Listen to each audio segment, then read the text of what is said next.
Oke. Yes. Baik Bapak Ibu sekalian, kebetulan di semester ini atau di kesempatan ini saya diminta untuk mendampingi Bapak Ibu dalam modul SKI. Em, ini sudah hari kedua Bapak Ibu mengerjakan penugasan, resume-resume, ada juga tugas analisa bahan ajar dan lain sebagainya. Sebelum modul SKI ini sudah mengerjakan modul apa Bapak Ibu? Islam Islam kontemporer, kontemporer, fikih, fikih, Quran kemudian hadis, Quran Quran hadis. hadis. Oh, sudah banyak ya. Jadi artinya memang pantas saja gitu Bapak Ibu terlihat sudah sangat mahir gitu dalam mengumpulkan atau mengerjakan resume, sudah tahu gitu mana trik-triknya gitu sehingga Ya, tampilan resumenya lebih Alhamdulillah Bu. indah. Alhamdulillah, Bu. Iya. Ya Bu. Cuma Tadi kendala mau saat perkenalan ini. ya. Saya Intan Iya. Dede, saya dosen UIN Syarif Hidayatullah Jakarta. S1, S2, S3 saya di UIN Jakarta, S1-nya Sejarah Kebudayaan Islam, S2, S3 Pendidikan Islam. Jadi memang biasanya saya diminta untuk mengampu mata kuliah SKI dan beberapa mata kuliah tentang sejarah. Selanjutnya, untuk mempersingkat waktu, karena kita mulainya juga sudah agak telat, saya serahkan kepada ketua kelas ya untuk memperkenalkan anggotanya. Dipersilakan masing-masing nama dan tempat mengajarnya. Silakan Pak Ketua. Tolong Pak Moderator, Pak Fitra, tolong Pak pimpin Pak Fitra. baiklah. Saya membantu tugasnya ketua kelas nih. Untuk pertama, kita minta untuk memperkenalkan diri sebelum sinyalnya hilang. Pak Aswandi. Halo Pak Aswandi. Tidur ya. Pak Odi, halo Pak Odi.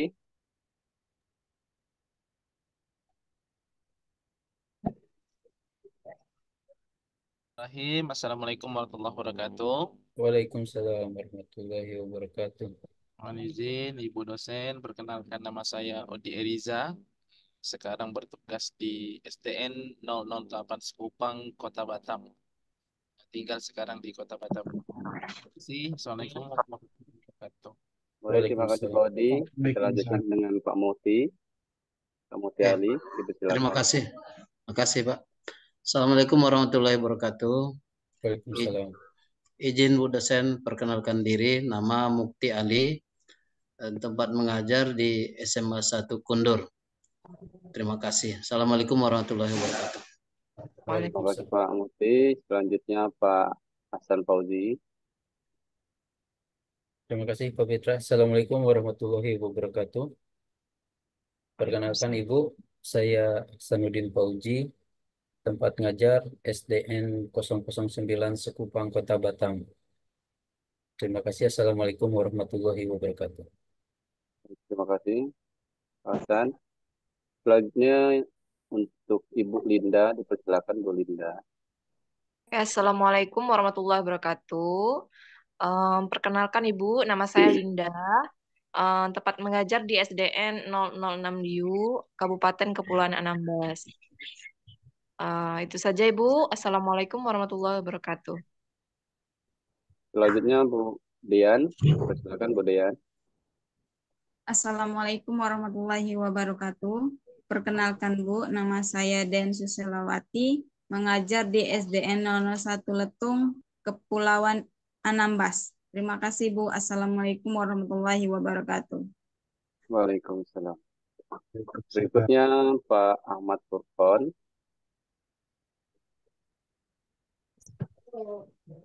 Assalamualaikum warahmatullahi wabarakatuh. Perkenalkan, nama saya Ahmad Furqon. Saya ngajar di SDN 008 Nongsa Batam. Terima kasih, Bu. Assalamualaikum warahmatullahi wabarakatuh. Waalaikumsalam. Terima kasih. Berikutnya Pak Trianto.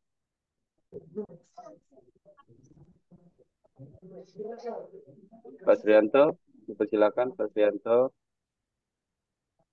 Assalamualaikum warahmatullahi wabarakatuh. Selamat sore Bu. Waalaikumsalam. Perkenalkan, saya Suryanto Bu. Saat ini mengajar di SMP Negeri 3 Batam. Demikian Bu. Assalamualaikum warahmatullahi wabarakatuh. Waalaikumsalam. Puji, Harti, dipersilakan. Assalamualaikum warahmatullahi wabarakatuh. Perkenalkan Ibu dosen, nama saya Puji Harti. Saya bertugas di SLB Negeri Kundur, Kabupaten Karimun. Terima kasih, Bu. Assalamualaikum warahmatullahi wabarakatuh. Salam. Pak Erzami, silakan Pak Erzami. Terima kasih Pak Fitra. Izin memperkenalkan diri Bu. Assalamualaikum warahmatullahi wabarakatuh. Nama saya Erzami. Saya bertugas di SDN 008 Penebung, Kabupaten Kepulauan Anambas. Terima kasih Bu. Terima kasih Pak Erzami. Berikutnya Bu Azila.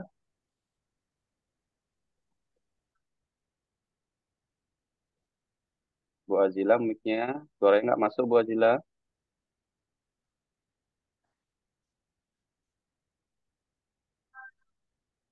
Mikrofonnya nggak masuk Bu Azila. Pakai headset ya. Heeh. Maaf Bu, suaranya nggak masuk, jadi kita next dulu ya. Coba Ibu perbaiki dulu mikrofonnya. Kita beralih ke Bu Nurlina. Terima kasih Pak Fitra. Assalamualaikum warahmatullahi wabarakatuh. Izin memperkenalkan diri Ibu. Nama saya Nurlina Ikhwani. Saat ini saya bertugas di SD Negeri 004 Teluk Sunting dari Kabupaten Kepulauan Anambas. Demikian, wassalamualaikum warahmatullahi wabarakatuh.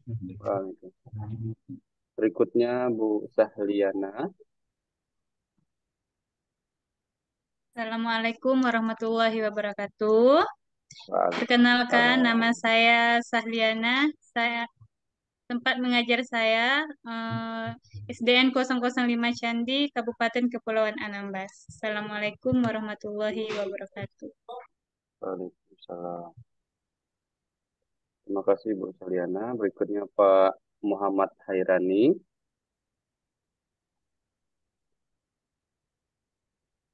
Bismillah, Assalamualaikum warahmatullahi wabarakatuh.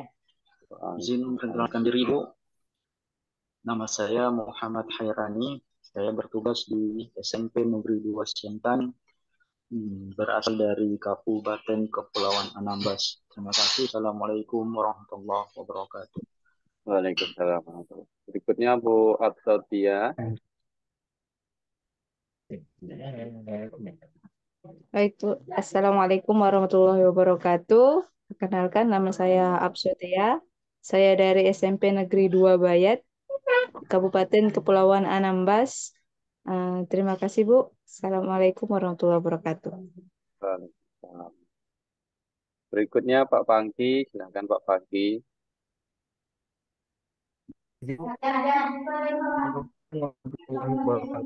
Waalaikumsalam. Saya Pangki Eko Juwono. Saya bertugas di SD Negeri 002 Nongsa, Kota Batam.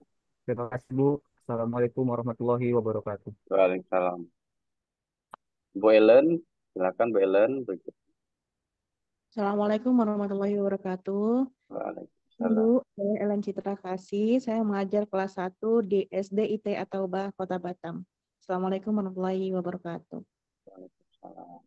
Berikutnya Bu Normawati. Assalamualaikum warahmatullahi wabarakatuh. Perkenalkan Bu, nama saya Normawati, bertugas di SMP Negeri 1 Siantan Timur, tepatnya di Desa Nyamu. Terima kasih. Assalamualaikum warahmatullahi wabarakatuh. Waalaikumsalam. Berikutnya Pak Said Firdaus. Perkenalkan Bu, nama saya Said Firdaus, bertugas di SMPN 43 Batam. Terima kasih Pak Said. Terakhir Bu, saya sendiri, nama saya Fitra Radianto, saya mengajar di SMP Negeri 6 Batam. Terima kasih Bu. Izin Bu, kita ada 21 orang, ini kayaknya satu orang belum masuk. Mungkin nggak ada kendala. Dua orang. Pak Dua orang ya? Suandis sama Bu Oh ya, Pak Mulyana. Suandis sama Bu Mulyana.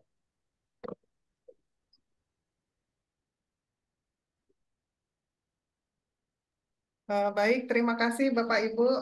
Kita sudah saling mengenal. Mudah-mudahan interaksi kita tidak hanya di kelas ini, Siapa tahu nanti suatu saat Bapak Ibu berkunjung ke Jakarta, kita bisa bersilaturahmi lagi ya. Bapak Ibu sekalian, mungkin di awal ini saya ingin menampilkan penilaian ya, karena saya lihat terutama yang modul sebelumnya, kelas sebelumnya itu mereka ini banyak yang mungkin strateginya yang agak kurang ya. Jadi saya mau tampilkan dashboard penilaian Bapak Ibu, saya buka dulu ya. Nanti setelah itu kita kayaknya tanya jawab aja ya. Sebentar, saya buka dulu.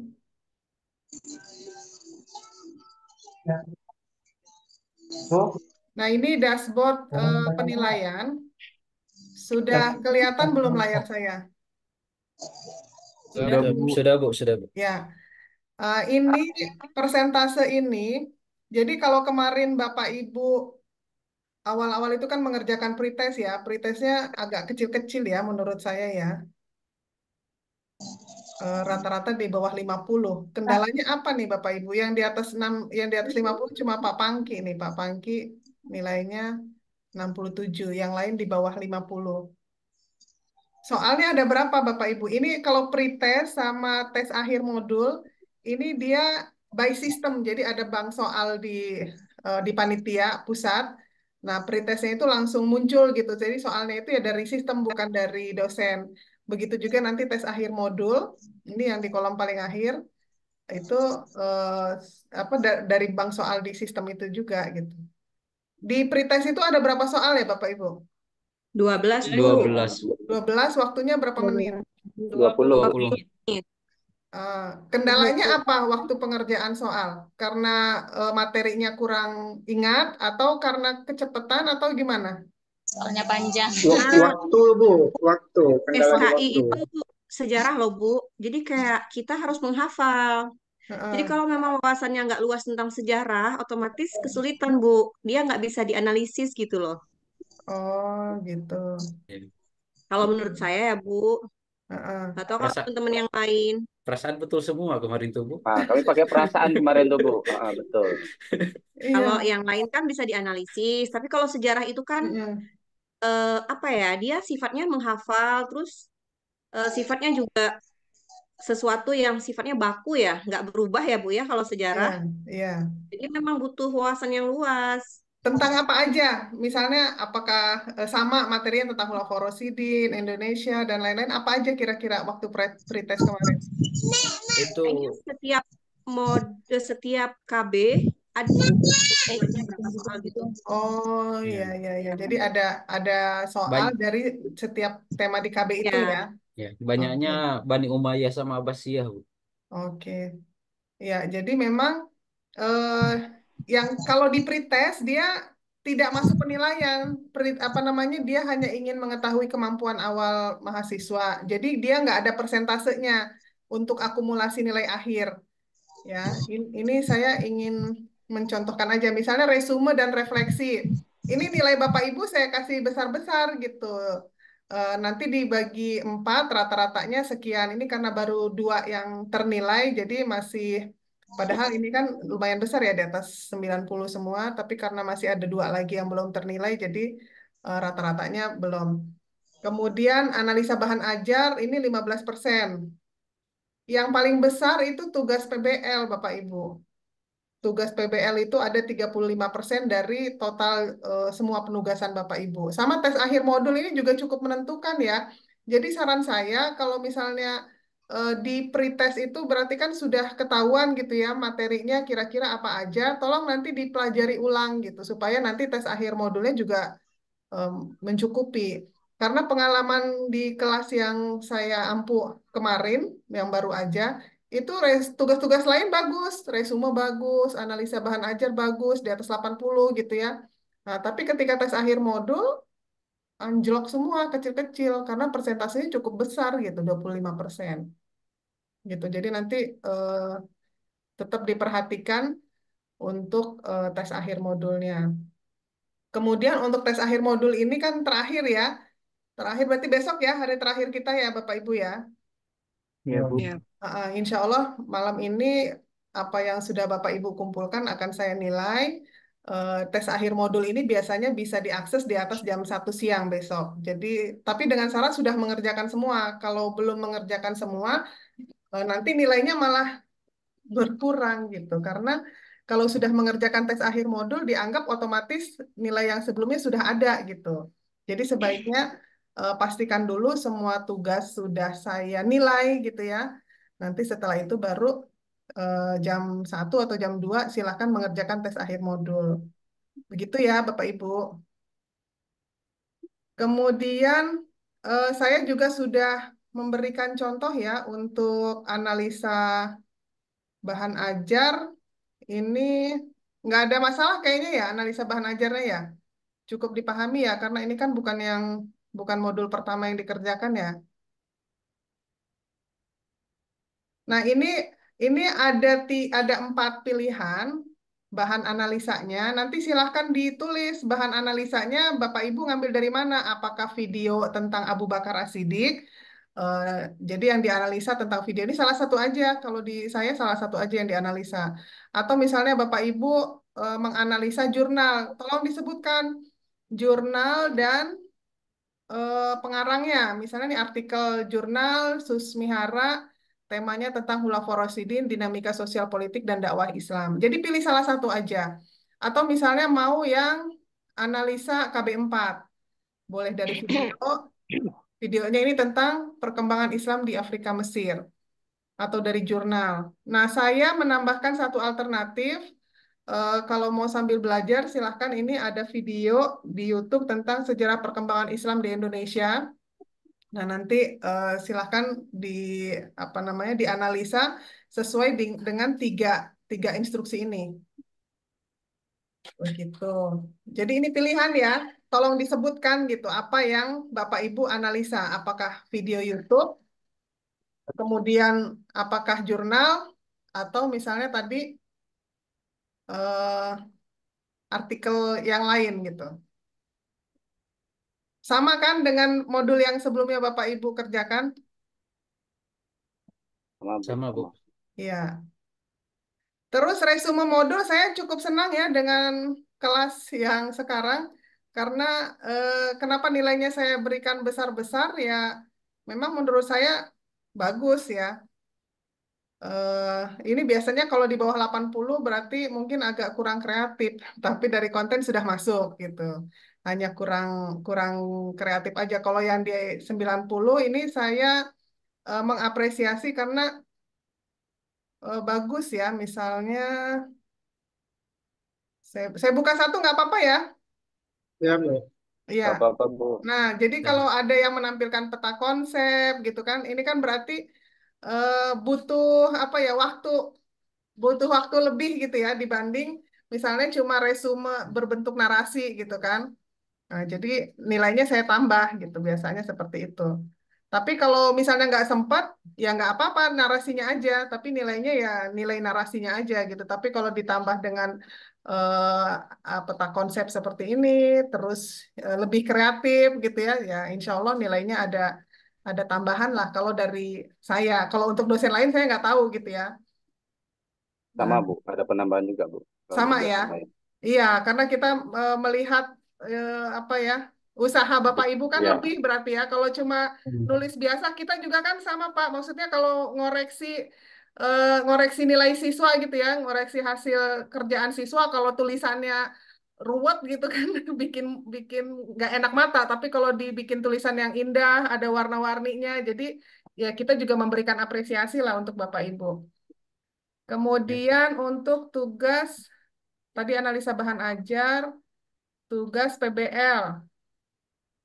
Saya ngambilnya PBL ini kan PBL atau PJBL. Jadi saya eh, kayaknya lebih mudah untuk PBL supaya lebih cepat ya. Ini saya lihat sudah ada 2 dan sudah saya kirimkan juga ya contohnya ya. Sudah. Sudah, Bu. Sudah. Dari contoh itu cukup bisa dimengerti. Cukup bisa dimengerti, Bu. Ya, alhamdulillah. Jadi bisa saja. Saya kalau nggak salah ngasih contohnya 2 ya Bapak Ibu ya. 2, Bu, yang Ya, SKI. Ada yang kontemporer, ada yang biasa di kelas gitu ya. Kalau yang kontemporer saya buka deh. Misalnya Bapak Ibu mau mengangkat kasus yang sekarang lagi marak gitu kan. Saya share screen ulang. Ini tadi memang sengaja saya tutup.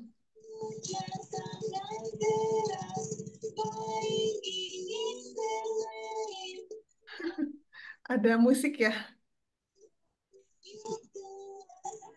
Bu, Biasanya ada yang Norma minta lagi tolong loh, pakai Bu. musik. Biasanya ada yang Sebentar. minta tolong. Ya, ini saya buka dulu.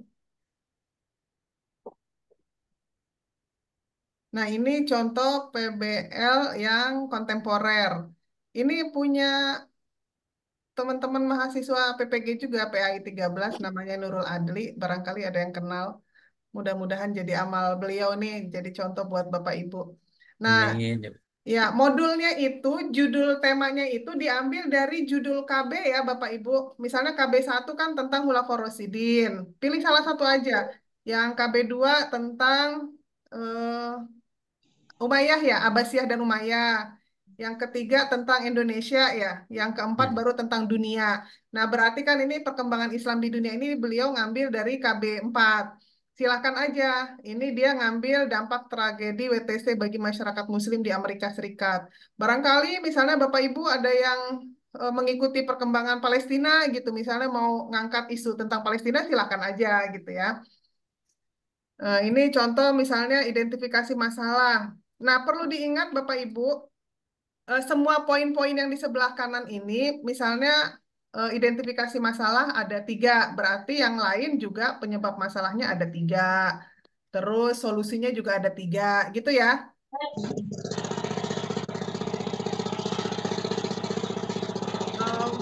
Mungkin Bu Nurma di mute dulu ya.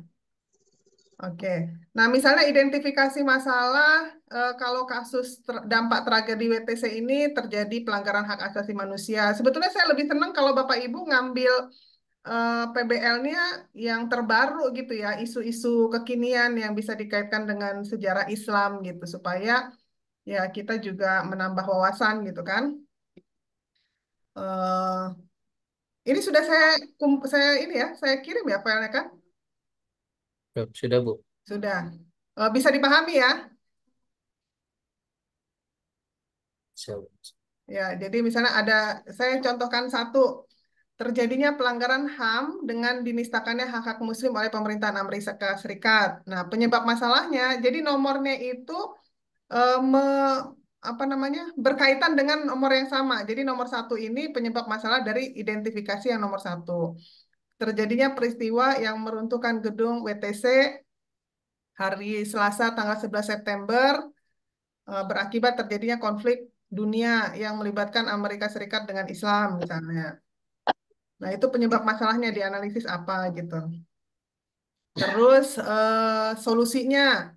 Solusinya itu bisa 2 macam Bapak Ibu. Bisa solusi dengan menggunakan referensi buku atau misalnya menggunakan dalil-dalil Al-Quran atau dalil hadis. Itu silahkan. Gitu, salah satu juga boleh, dua-duanya juga boleh. Mau pakai dalil dan referensi buku. Kalau dari referensi buku disebutkan gitu, judul bukunya apa. Ya kayak bikin body note gitu loh. Gitu. Nah, ini misalnya solusinya hendaknya masyarakat agar tidak mudah percaya pada berita yang belum tentu kebenarannya. Usahakan selalu mencari sumber dan fakta yang bisa dipertanggungjawabkan, termasuk fakta tentang peristiwa 11 September 2001. Kira-kira seperti itu. Nah, jadi cukup gampang ya, Bapak Ibu. Kok pada senyum? Saking gampangnya, Bu. Insya Allah Bu, kita Insya pelan-pelan Allah, aja Bu. dulu Bu ngerjainnya. Ya, sama loh Bapak Ibu. Bapak Ibu lagi PPG banyak tugas. Saya juga sama nih lagi pendidikan, tugas-tugasnya juga kurang lebih sama. Membuat makalah, membuat esai gitu. Jadi saya ikut merasakan apa yang Bapak Ibu rasakan sekarang dalam waktu yang singkat, harus mengumpulkan banyak tugas. Makanya semua saya buka. Saya buka dalam artian kan kalau kontrak belajar itu misalnya ada target hari pertama harusnya resume modul 1, 2, 3, 4 itu kan udah dikumpul semua gitu. Tapi saya memahami biasanya ya kita kan namanya masih sambil ngajar kan Bapak Ibu ya? Iya, Bu. Iya, karena sambil beraktivitas ada kewajiban lain, semua saya buka. Jadi tergantung dari kapan Bapak Ibu luangnya, misalnya setelah ngajar, ataukah misalnya lebih moodnya, konsennya malam ya silakan aja gitu. Yang penting besok semua sudah bisa di apa dikumpulkan semua. Begitu ya Bapak Ibu. Sampai Bu. sini ada yang mau disampaikan?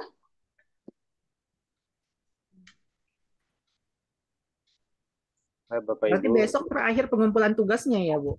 Iya, kan 3 hari Pak untuk SKI. Setelah Iya, itu Bu. mungkin ada modul lain ya, setelah SKI. Iya, Bu. Ada, Bu.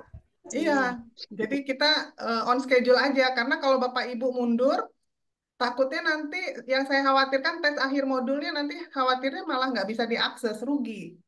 Ya kan? Karena 25% poinnya tadi. Iya, Bu. Maaf, baru bergabung, Bu. Tadi lampunya mati. Terus Oh, baru nyala, bisa gabung lagi. silakan Pak Suwandi perkenalkan dulu. iya tuh. Yang lain sudah memperkenalkan, Pak. Iya. Perkenalkan Bu, nama saya Aswandi. Saya ngajarnya di SMP Negeri 3 Munjan, Kabupaten Kepulauan Anambas. Ya. Kalian Pak Suwandi jelaskan analisa belajar. Analisa belajar, kalau untuk analisa materi ajarnya itu, saya baru bikin juga nih, lagi poin yang ketiganya aja, yang komponen yang ketiganya, yang belum diselesaikan. Insya Allah bentar lagi bisa diupdate lah. Ya, kemudian untuk kisi-kisi saya udah pernah ngasih ya, belum? Belum, Bu, belum. Belum, Nanti Bu. kita tunggu. Sebentar, saya buka dulu kalau gitu. Tapi kisi-kisi ini bukan berbentuk pertanyaan, hanya materinya apa gitu kira-kira. Kisi-kisi soal UP. Ya ada indikatornya gitu kan, Bu. Ya, ini saya share screen baru kebuka.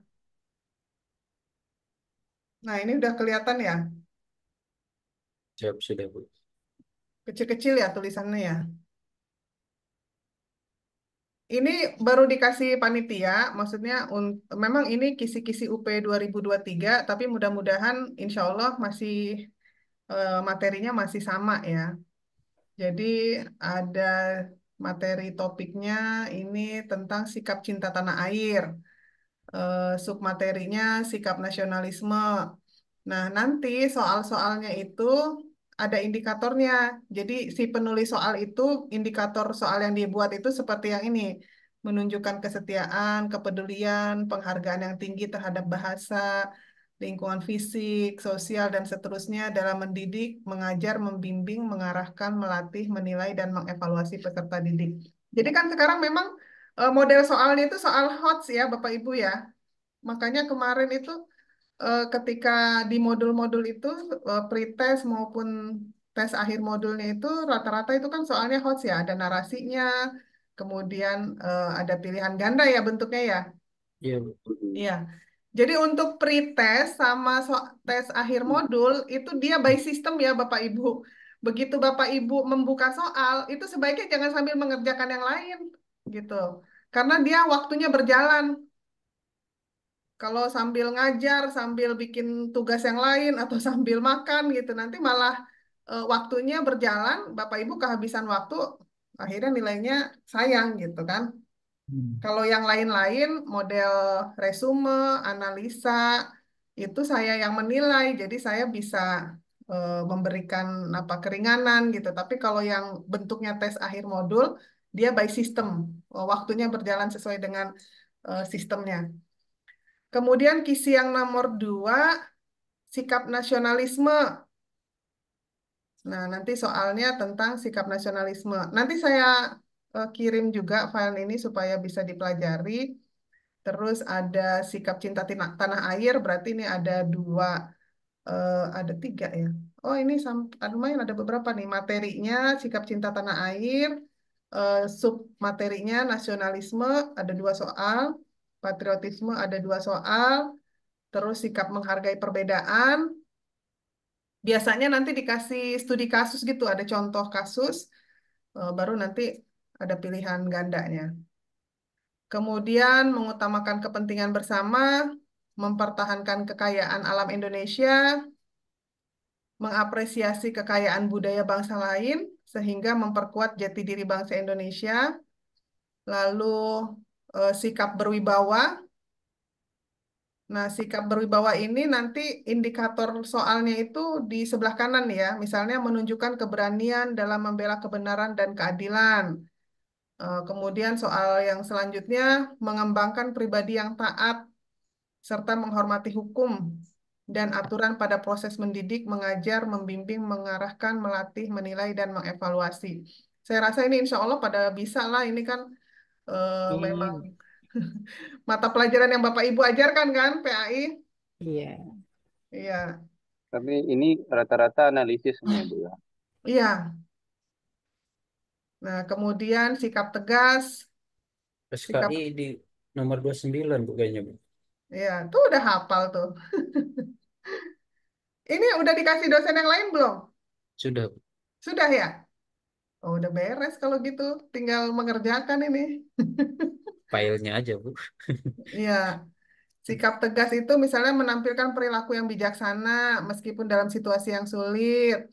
Kalau sikap disiplin, memberikan penghargaan, jadi ada reward, ada punishment ya kepada peserta didik sesuai dengan tata tertib di sekolah.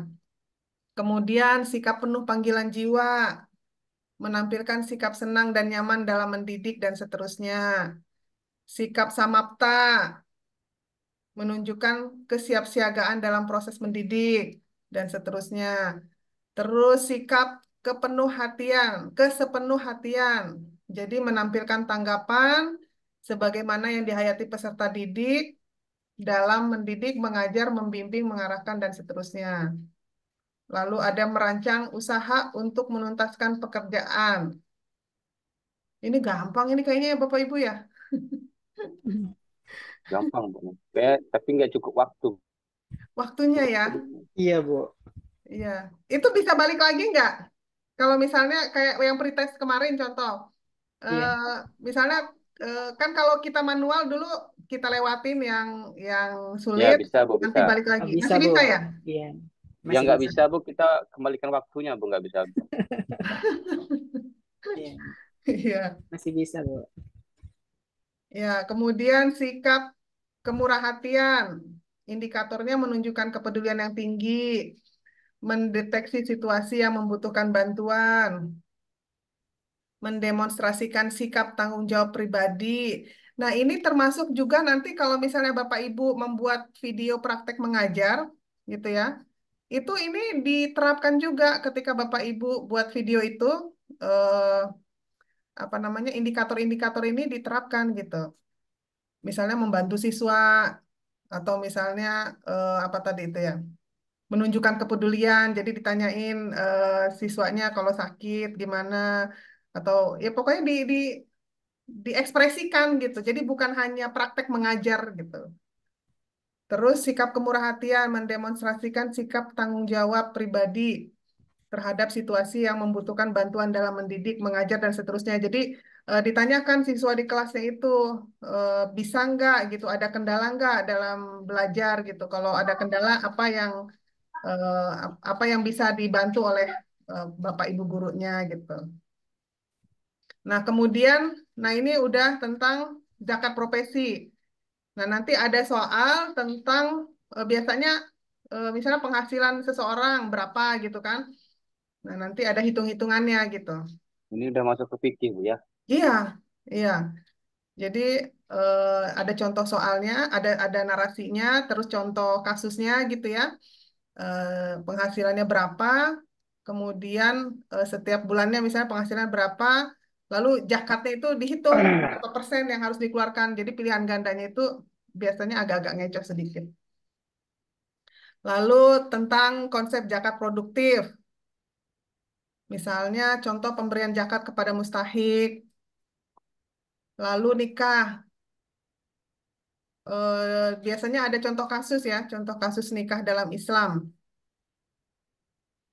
Kemudian, nah poligami nih, ada deskripsinya juga ya, contoh kasus dalam masyarakat, misalnya contoh suami yang punya istri lebih dari satu. Nah, jadi Itu materi yang disukai bapak-bapak tuh, Bu. iya suka banget Bu. Yang mana tuh, Bu? Kemudian konsep bank dalam Islam. Konsep bank dalam Islam biasanya disajikan data ya tentang industri perbankan. Nanti disuruh membedakan mana ciri-ciri bank konvensional, mana ciri-ciri bank syariah. Lalu tentang bunga bank. Kemudian ada narasi tentang fee. Bagaimana menurut pendapat ahli? Boleh nggak nerima fee gitu? Termasuk sogok atau enggak gitu kan?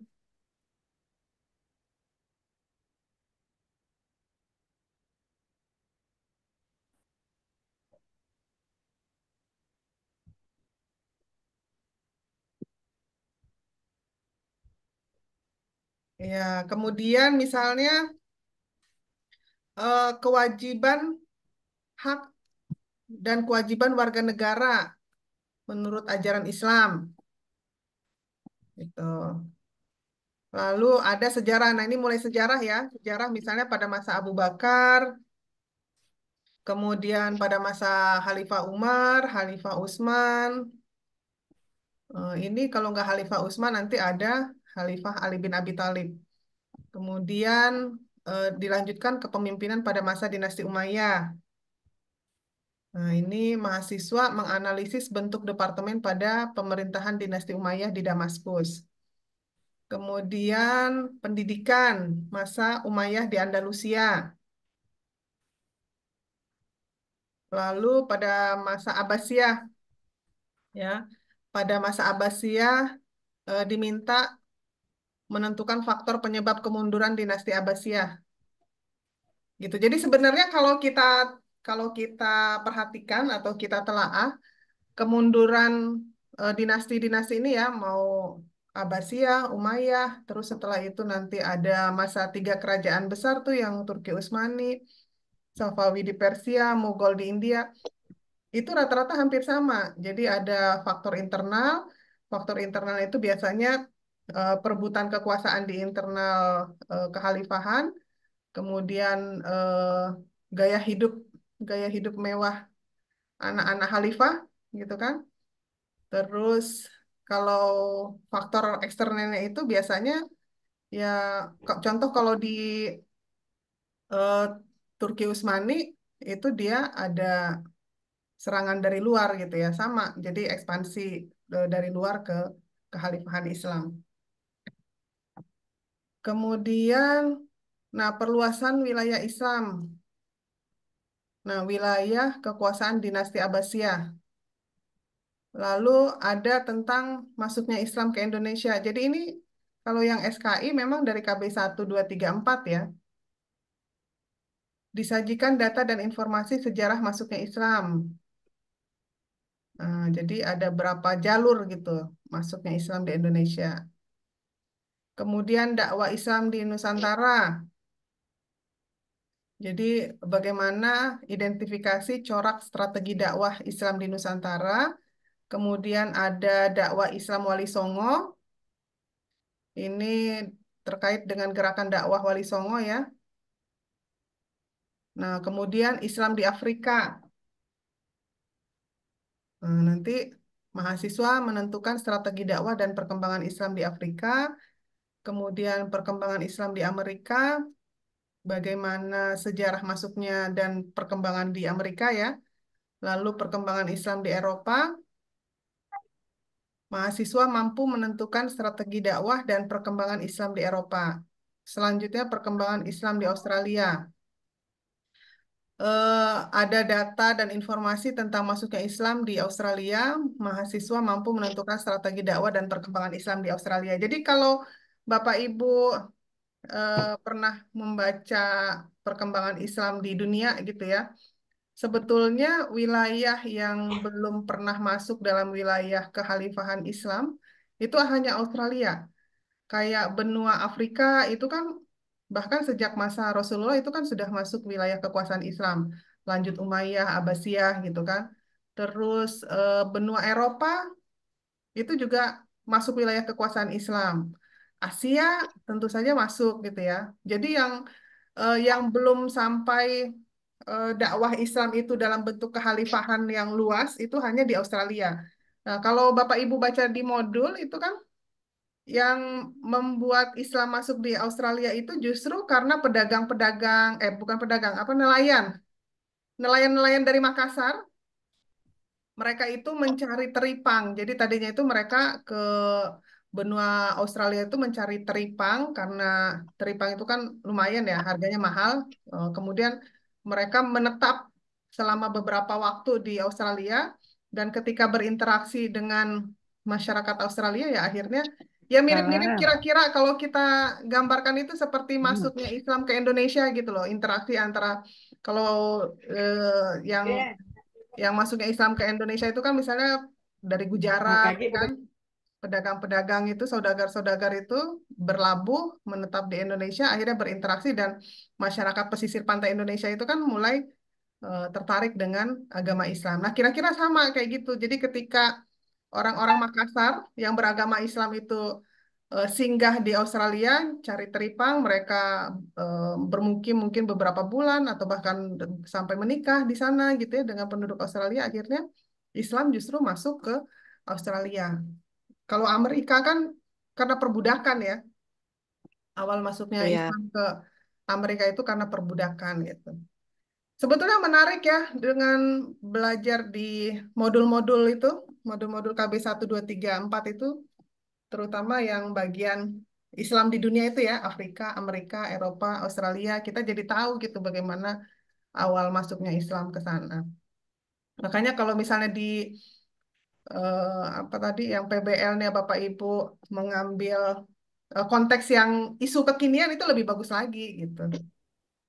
Lebih bagus supaya ya menarik ya gitu. Jadi kita sambil belajar juga. Tapi pada prinsipnya saya tidak memberatkan, jadi mana yang nyaman buat Bapak Ibu. Kalau kan makanya saya kasih contoh dua ya, yang analisa PBL itu silakan mau menggunakan contoh yang di kelas, misalnya bagaimana kendala membelajarkan SKI di kelas juga boleh. Atau misalnya Bapak Ibu mau mengangkat isu-isu apa Islam kontemporer silakan juga gitu.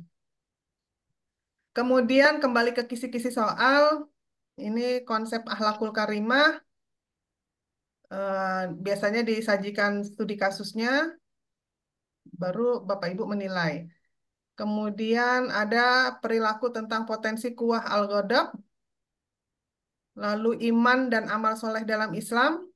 Nah, ini ada narasi tentang perilaku seseorang yang mengimplementasikan nilai moderasi beragama sebagai wujud amal soleh. Kemudian tawakal dalam Islam. Ini narasi tentang kisah perilaku seseorang yang mengerjakan amal soleh. Lalu ada teks hadis tentang al-haya, malu. Kemudian konsep al-khauf. Lalu konsep ar-rahim, kasih sayang, pemaaf. Nah, ini biasanya ada contoh-contoh kasus atau kisah tentang seseorang yang mendahulukan memberi maaf kepada orang lain ketika terjadi kesalahan.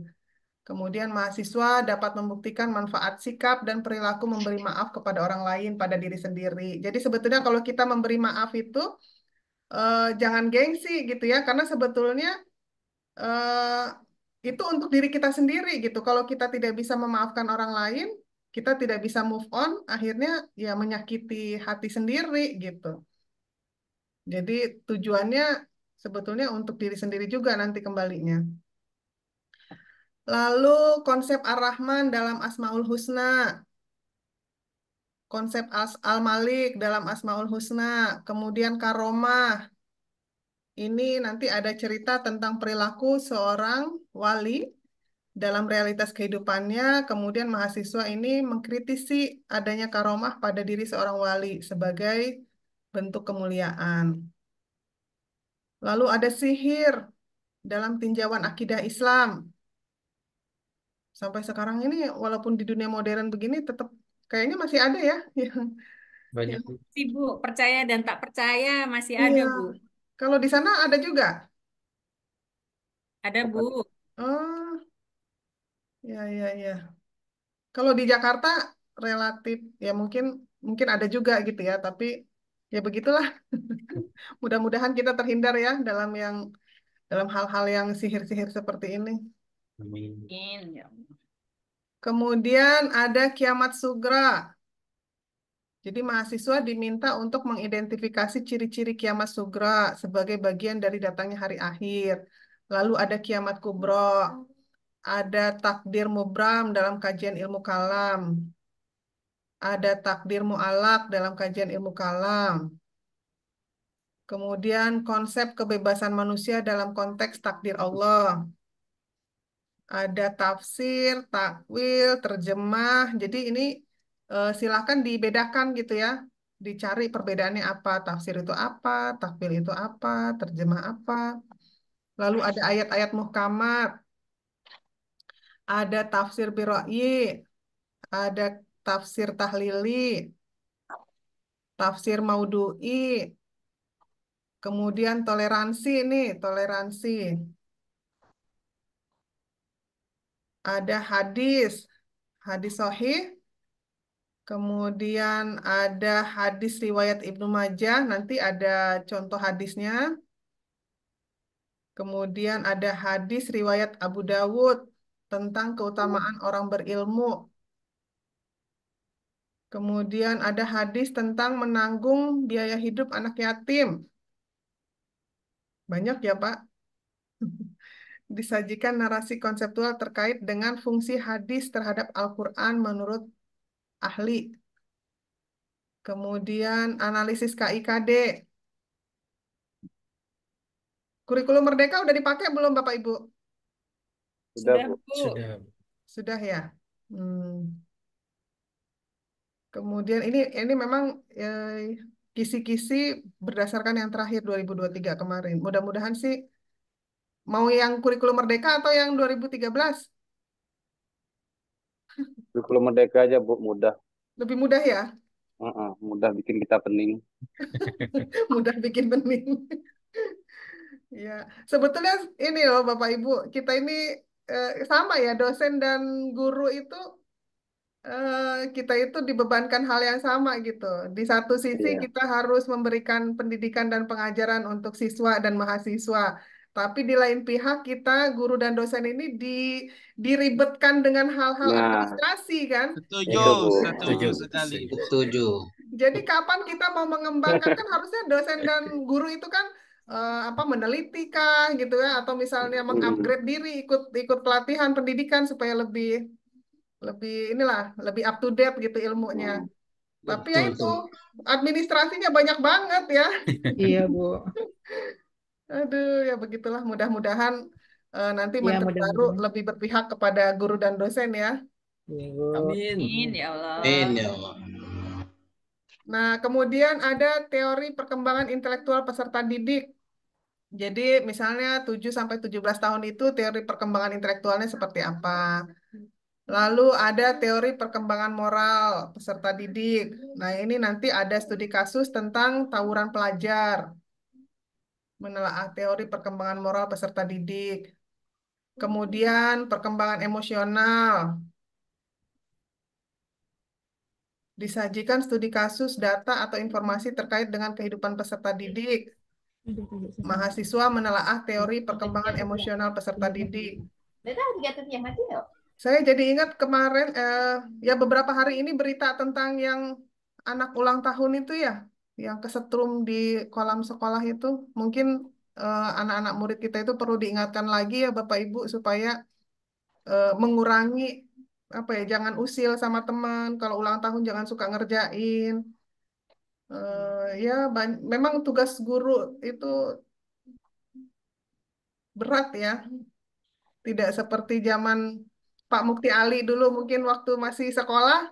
Iya, Sepertinya guru-guru zaman dulu itu lebih enak mendidiknya ya. iya Bu. Sopan Orang santunnya kuat. iya, kalau sekarang ini kita serba salah gitu. Kalau terlalu keras sama anak didik nanti eh, Kan Bu, dilaporkan gitu kan. UUPA. Iya. Kemudian eh, ada tentang gaya belajar siswa dalam pembelajaran. Mahasiswa bisa menentukan konsep dasar tentang teori belajar behavioristik.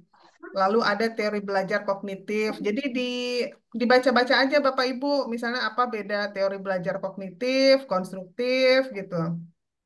Kemudian teori belajar Humanistik. humanistik, ada teori belajar sosial. Ini banyak banget ya Bapak Ibu ya. Saya membayangkan ya berat ya jadi Bapak Ibu sekarang ini. Tetap semangat ya. Bu, terima kasih, Bu. Terima kasih, Bu. Terima kasih semangatnya Bu. Iya. Kemudian penyusunan EPK yang berorientasi abad 21. Lalu prinsip pembelajaran untuk mencapai profil pelajar Pancasila. Terus definisi generasi Z dan generasi Alpha. Ada contoh aktivitas pembelajaran PAI di kelas. Mahasiswa mampu menguraikan karakteristik generasi Z dan generasi Alpha. Nah, terus ada karakteristik guru abad 21. Karakteristik perkembangan peserta didik berdasarkan perkembangan fisik. Karakteristik kurikulum 2013. Nah, saya nggak tahu nih untuk soal UP sekarang apakah masih soalnya tentang kurikulum 2013 atau sudah memasukkan tentang kurikulum Merdeka ya. Nah, tapi udah ada nih prinsip pembelajaran dalam kurikulum Merdeka. Jadi ada informasi tentang kegiatan pembelajaran PAI, kemudian mahasiswa menguraikan prinsip pembelajaran yang diterapkan guru berdasarkan konsep kurikulum Merdeka. Lalu ada tahapan pembelajaran yang berpusat pada peserta didik. Kemudian pembelajaran PAI konvensional di kelas, mahasiswa mampu menentukan tahapan pembelajaran yang berpusat pada peserta didik. Lalu ada keterkaitan antara pembelajaran dan asesmen pada kurikulum Merdeka. Kemudian pembelajaran yang sesuai dengan tingkat kemampuan kurikulum Merdeka. Udah banyak juga nih Bapak Ibu soal tentang kurikulum Merdeka. Kemudian menata kelas pembelajaran aktif dan dinamis. Pembelajaran yang sesuai dengan tingkat kemampuan. Faktor yang mempengaruhi perkembangan emosi, sosial, dan spiritual peserta didik. Kemudian konsep asesmen survei lingkungan. Ada asesmen survei karakter, konsep dasar pengukuran dan asesmen, tujuan evaluasi pembelajaran, prinsip-prinsip asesmen pembelajaran dalam kurikulum Merdeka, jenis-jenis asesmen pembelajaran dalam kurikulum Merdeka, penilaian acuan patokan dan penilaian acuan normatif, ada analisis butir soal, pengolahan hasil tes, pengolahan penilaian unjuk kerja, pengertian AKM, tujuan AKM, komponen AKM, laporan hasil dan pemanfaatan hasil AKM, standar kualifikasi guru, kemudian ada kompetensi guru dalam pembelajaran, prinsip-prinsip pengembangan profesi berkelanjutan guru, model pengembangan profesionalisme guru, nilai moderasi beragama guru profesional. Nah, ini moderasi beragama ini memang sekarang ini pemerintah khususnya Kementerian Agama sedang gencar-gencarnya nih Bapak Ibu. Baik di sekolah maupun di perguruan tinggi ini selalu ada nih moderasi beragama. Karakter moderasi beragama, model strategi peningkatan profesionalisme guru, kompetensi guru dalam pembelajaran, refleksi diri dalam kurikulum Merdeka, etos kerja dan profesionalisme guru, serta kode etik guru Indonesia. Itu. Perlu saya share lagi di grup atau sudah ada ya filenya ya? Kalau udah ada nggak usah di-share lagi. Udah ada, Bu. Ada? Belum, Bu. Belum ada, Bu. Belum? Ya udah nanti saya share. Eh, kemudian ada yang ingin ditanyakan? Izin Ibu. Ya, Tentang analisa bahan ajar, Ibu. maaf Pak, suaranya jauh. Halo, halo, halo. Ya, agak Halo, mendingan. halo juga Pak. Mohon izin Ibu, tentang analisa bahan ajar ini Ibu, ada nggak contohnya untuk kami Ibu, bagaimana cara menemukan konsep yang baik dan benar begitu, bagaimana cara kontekstualisasikan dalam realita gitu dan lain sebagainya itu Ibu. Biar agar kami banyak referensi mungkin lebih bagus lagi nanti yang kami kerjakan Ibu. Makasih. Oh, contohnya ya. Sebentar saya buka-buka dulu ya Pak yang sebelumnya.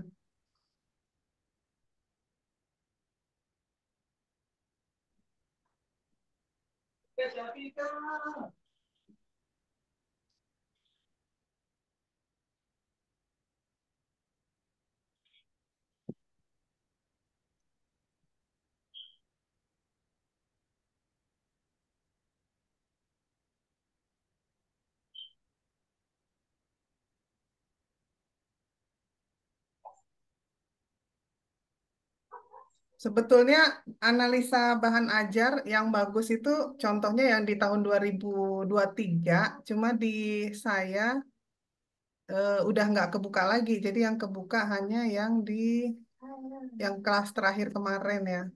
Nah, ini sekalian saya mau sampaikan juga, analisa bahan ajar itu bukan seperti resume ya Bapak Ibu. Ini kelas yang kemarin nih, 1 Juli sampai 3 Juli. Ada juga mahasiswa yang salah mengartikan, jadi dia bikin eh, seperti Sumber. resume gitu. Jadi bukan resume. Kalau ini contohnya nih. Lakukan konteks. Kalau yang di atas kan udah paham ya. Jadi ada 3 ya kalau nggak salah ya. Tuliskan minimal 3 konsep beserta deskripsinya.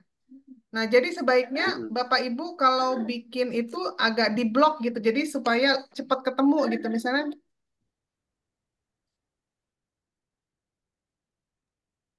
misalnya ini kan tuliskan 3 konsep. Jadi yang 3 konsep itu subjudulnya itu di blok gitu. Jadi supaya ketahuan. Ini misalnya ini konsep pendidikan pada masa sahabat. Jadi yang di blok itu hanya kalau ini kebanyakan bloknya nih dia. Sebentar. Saya cari yang agak bagus ya.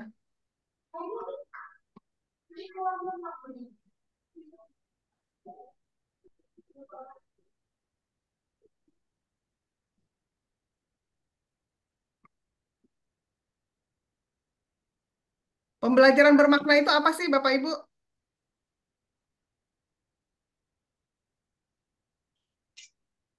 Ada yang mau berpendapat nggak? Pembelajaran bermakna itu apa?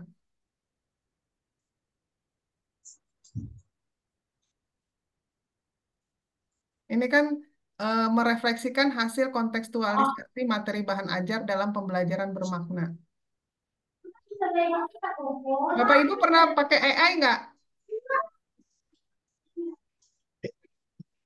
Nah, Bu. Hah? AI Bu. Nah, Apa anunya link AI-nya apa Bu? ChatGPT atau apa? Apa Perplexity atau Victory, Gemini? Hah? Victory apa namanya? Victory. Victory AI. Jadi kalau Bapak Ibu mau lebih yakin, misalnya Bapak Ibu nggak tahu judulnya itu ya, dipahami dulu ininya, apa instruksinya, lakukan kontekstualisasi atau pemaparan materi dalam Chat, bahan chat ajar sesuai dengan GPT. reality sosial. Atau yang ini yang nomor 3 ya, pembelajaran bermakna itu apa sih gitu? Kita cari misalnya pembelajaran bermakna, terus sebentar saya tutup dulu.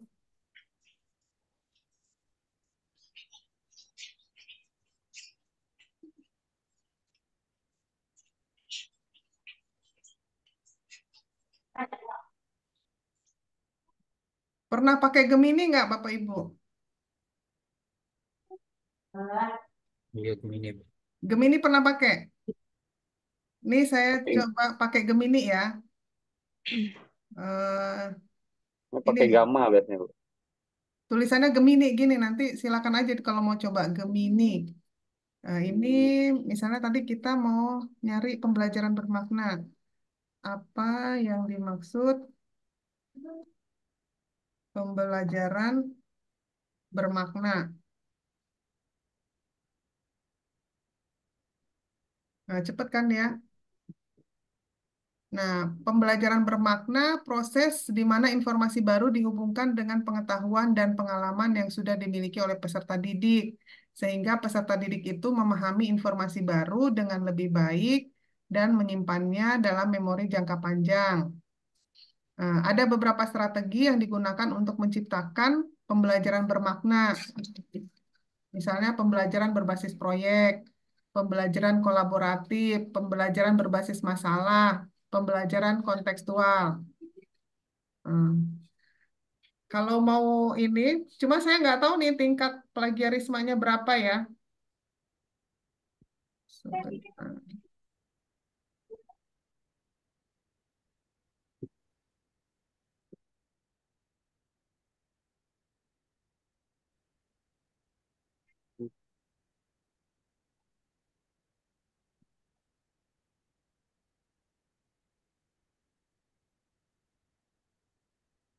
Kita coba cari pakai Gemini ya, Bapak Ibu.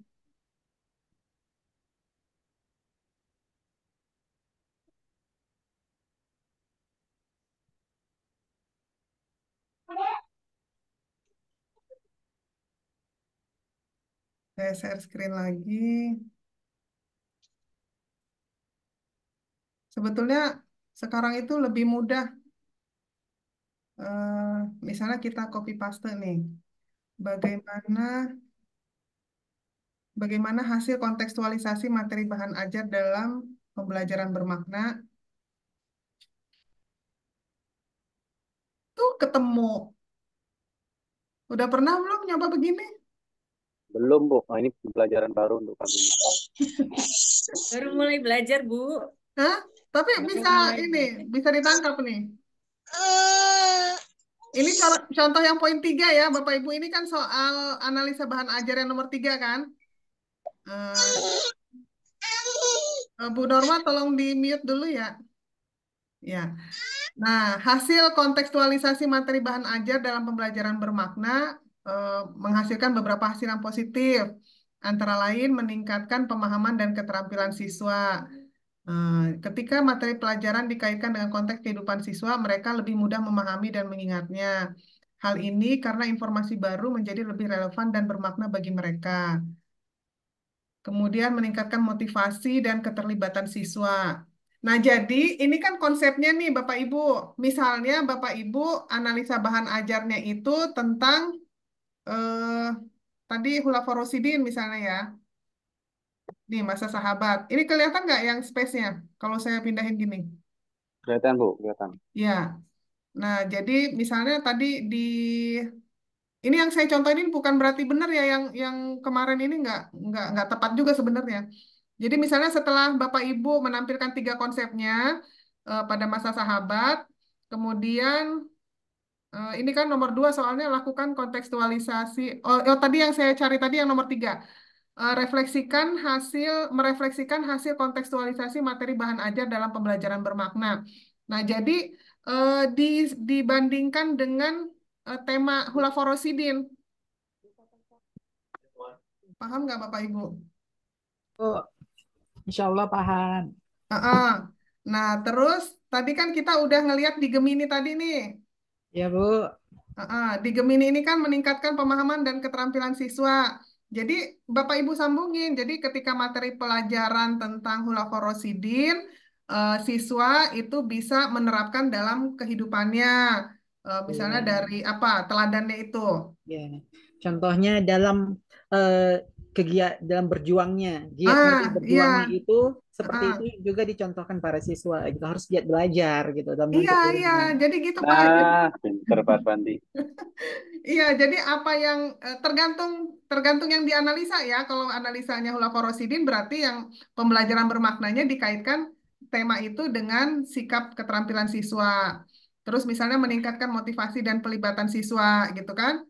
Jadi siswa yang merasa bahwa materi pembelajaran tentang hulaforosidin misalnya relevan dengan kehidupannya sehingga termotivasi untuk belajar, untuk tidak mudah menyerah misalnya gitu kan. Nah, kemudian siswa siap untuk menghadapi dunia nyata.